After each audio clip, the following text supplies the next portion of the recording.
With only 3 months left on his sentence, the man chose to escape. He hastily shaved off the beard he'd grown over 4 years, rinsed the foam from his face with water from the toilet, then styled his hair into a sharp look. He pulled on a prison guard uniform he'd prepared in advance. Once fully dressed, he took a deep breath and strode confidently out of the staff quarters. He calmly walked past the guards. Inmates laboring nearby stared at this unfamiliar face. Since his arrest, he had grown a beard and let his hair hang loose for years, so no one in prison had ever seen his refined appearance after grooming. This was precisely the confidence that allowed him to walk boldly among the crowd. When he encountered the group returning from their exercise yard, Neil casually snatched the guard's access card. With this final obstacle to his escape now cleared, he pulled the newly acquired card from his pocket, swiftly approached the gate, and slid it through the reader with effortless flair.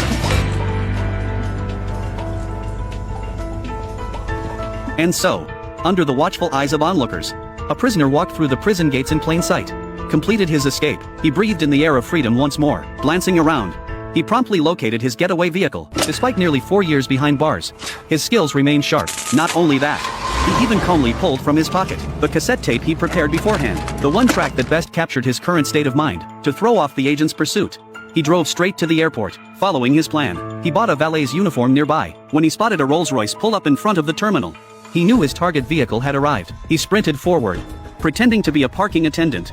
Take good care of him. I'll be back in a month.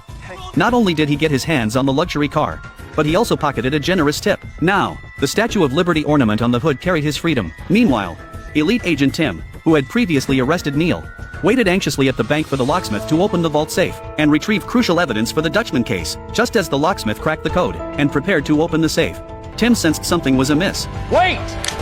But it was too late. To prevent evidence leakage, the Dutchman had meticulously rigged the safe with explosives. Tim's suspicion stemmed from the fact that the combination 324, when typed on a phone, spelled out the acronym FBI. This was a blatant provocation from the criminal. The explosion reduced the evidence to shreds. The only thing left inside the vault was a strand of metal wire that landed on Tim's shoulder. He asked the surrounding Harvard graduates if anyone could identify what the wire was. But the moment the question was posed, the once bustling crowd fell completely silent. Just as Tim was frustrated by the explosion cutting off his lead, trainee agent Diane delivered another piece of bad news. Neil Caffrey escaped.